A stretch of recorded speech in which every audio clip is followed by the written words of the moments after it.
Hey guys, welcome to the mental tricks. तो आज हम आप लोगों को कंप्यूटर का माइक्रोसॉफ्ट एक्सेल 2016 चैप्टर 9 एक्सप्लेन करने जा रहे हैं। ये चैप्टर है क्लास 5th का।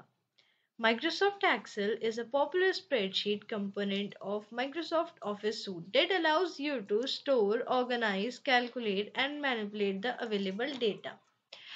जैसे कि आप लोगों को पता होगा कि माइक्रोसॉफ्ट एक्सेल एक स्प्रेडशीट है। आपने कभी देखा है माइक्रोसॉफ्ट एक्सेल? तो आपको इसमें कुछ कॉलम्स और कुछ रोज नजर आएंगी। ये सबसे पहला कंपोनेंट है माइक्रोसॉफ्ट ऑफिस सूट का।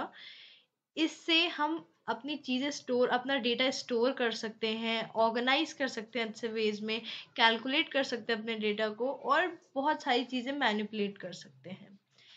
ये normally it is widely use to perform mathematical calculations. ये बहुत इंपॉर्टेंट है, इससे हम लोग मैथमेटिकल कैलकुलेशंस भी कर सकते हैं। The data is spread in a tabular form consisting of rose and columns. तो जैसे कि मैं आपको बता दूं, इधर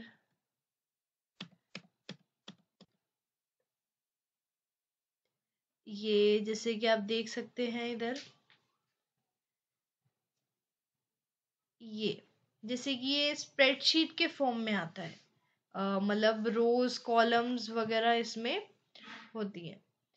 तो इससे हम मैथमेटिकल कैलकुलेशंस कर सकते हैं। ये टेबुलर फॉर्म में होता है, रोज और कॉलम्स के। It provides inbuilt features and tools.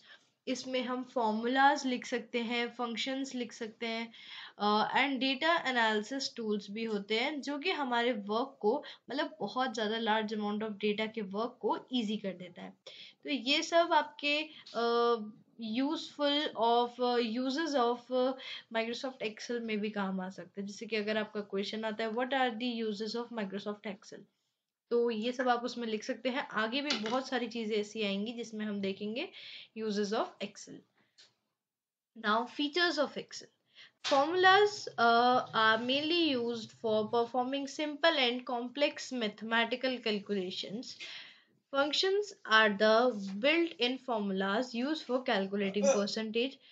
Formulas जो होते हैं वो जो अपन फॉर्मूलाज लगाते हैं, जो कि अब मैथ्स में भी लगाते होंगे, ऐसे फॉर्मूलाज ये सिंपल और कॉम्प्लेक्स मैथमेटिकल कैलकुलेशंस के लिए होते हैं।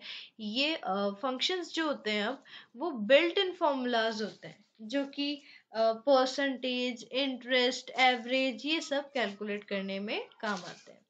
Second point, formatting features improve the appearance of data. जो डेटा हमने दिया है उसको हम फॉर्मेट भी कर सकते हैं, जिससे उसका अपीयरेंस, उसका लुक चेंज हो जाए। The data is automatically recalculated in the entire worksheet if any change is made in a single cell. बहुत इंपॉर्टेंट है कि अगर कोई भी एक सेल में अपन चेंज करते हैं कोई भी डेटा, वो पूरी वर्कशीट में, पूरी स्प्रेडशीट में उसका चेंज हो जाएगा। Data can B searched quickly and if required replaced instantly. जो डेटा है वो कहीं भी अपन आराम से, कितनी भी बड़ी स्प्रेडशीट में कहीं भी डेटा लिखा हो, हम उसे आसानी से सर्च कर सकते हैं, और अगर हमें उसे रिप्लेस करना है, किसी एक डेटा की जगह दूसरा डेटा लिखना है, तो हमें लिख सकते हैं। Next point, quick data entry can be done in a large series of cells by using the autofill option. अगर हमें एक ही चीज बहुत सारी जगह लिखनी है, तो हम आराम से क्विक डेटा एंट्री कर सकते हैं। कौन से ऑप्शन से? ऑटोफिल ऑप्शन से। Next point, data can be viewed in a geographical form such as charts with the help which help to understand, analyze and compare data in effective manner. ये आपने देखा होगा कि जैसे अपन को लिखने से ज़्यादा कोई पिक्चर सामने होती है तो ज़्यादा अच्छा लगता है। तो जो डेटा है वो हम चार्ट्स के फॉर्म में समझ सकते हैं, उसे एनालाइज कर सकते हैं अच्छे से। These advanced features have made Microsoft Excel the first choice for professionals to quickly perform lengthy accounting and financial tasks that help in taking prompt actions. It means आजकल हर कोई एक्सेल को, माइक्रोसॉफ्ट एक्सेल को ही priority choice देता है। बहुत बड़े बड़े professionals अपना काम माइक्रोसॉफ्ट एक्सेल से ही करते हैं। उन्हें अगर जल्दी और बहुत लेंदी काम करना हो, वो भी जल्दी, तो माइक्रोसॉफ्ट एक्सेल से ही करते हैं।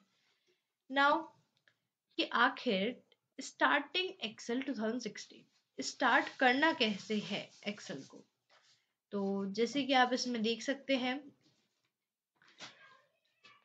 सबसे पहले क्लिक ऑन स्टार्ट। जैसे मैंने बताया, फर्स्ट स्टेप है आपका क्लिक ऑन स्टार्ट। यहाँ पे ये जो इमेज दे रखी है, इसमें आप फर्स्ट स्टेप देखिए, जो स्टार्ट का आइकन दे रखा है उसमें क्लिक करना है। सेकंड, जब आप इस स्टार्ट पे क्लिक करोगे तो कुछ ऐसा डायलॉग बॉक्स खुल जाएगा, फर्स्ट इमेज वाला। इसमें आएगा आपके पास ऑल एप्स, इस पे क्लिक करना है। थर्ड स्टेप, ये ऑल एप्स पे क्लिक करने के बाद आपके पास आएगा एक्सेल 2016 लिखा हुआ, तो उस एक्सेल 2016 पे क्लिक करना है और आपकी एक्सेल की शीट खुल जाएगी। Now for example, A5 refers to the cell at the intersection of column A and row 5. A cell is used to store. अब एक सेल क्या काम आता है? Store data such as text, number, formulas, functions, ये काम करती है। सेल अपना data, text, number, formulas, function कुछ भी स्टोर कर सकती है। A cell can contain up to 32,767 characters सिर्फ एक ही सेल में हो सकते हैं, एक ही सेल में। अब आखिर एक्टिव सेल क्या होता है, अब हम देखेंगे active cell. Active cell, when you click on a cell, जब अपन किसी एक सेल पे क्लिक करते हैं तो एक थिक ब्लैक बॉर्डर अपीयर्स। आप इस प्रैक्टिकल को करके देख सकते हैं। जब भी आप किसी एक सेल पे क्लिक करेंगे तो एक थिक ब्लैक बॉर्डर उसके अराउंड आ जाएगा, which differentiates it from the rest of the cells। जो आप जब उस पे सेल को क्लिक करेंगे तो वो सेल सारे और सेलों से अलग लगेगी, जो उस सेल को हम बोलेंगे active cell. This highlighted box is called cell pointer. ये जो हाईलाइटेड बॉक्स आया है, इसको हम बोलेंगे cell pointer. It indicates that the current cell is active. इसका मतलब है कि जो करंट सेल है वो हमारी एक्टिव है, यानी हम उस पे काम करेंगे अभी, उस सेल पर। Data can be entered only in the active cell. आप जिस भी सेल में आप डेटा एंटर करना चाहते हैं, उस सेल को एक्टिव सेल बोलेंगे, क्योंकि उस सेल पे आप क्लिक करके ही डेटा एंटर कर सकते हैं। Now range. अब रेंज क्या है, तो अब स्टार्ट होता है हमारा रेंज। तो a range is a group of contiguous cells which form the shape of rectangle. अगर हम एक साथ काफी सारी सेल सेलेक्ट कर ले तो वो एक रेक्टेंगल का शेप ले लेती है, जो ब्लैक बॉर्डर होती है। It can be small as a single cell और as a big as an entire worksheet. ये एक मतलब ये रेंज कितनी हो सकती है, एक सिंगल सेल भी हो सकती है और पूरी एंटायर वर्कशीट भी हो सकती है।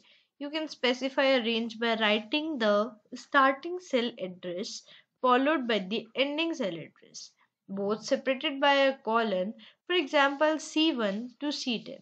मतलब कि अगर आपको कोई रेंज सेलेक्ट करनी है तो आप उसे रेंज का मतलब लिख सकते हैं, कि आपको सेल एड्रेस लिख सकते हैं आप रेंज को। जैसे आपको C1 से लेके C10 तक इंडिकेट करनी है, मतलब C1 से लेके C10 तक अगर आपको सेलेक्ट करनी है तो आप उसकी रेंज लिख सकते हैं।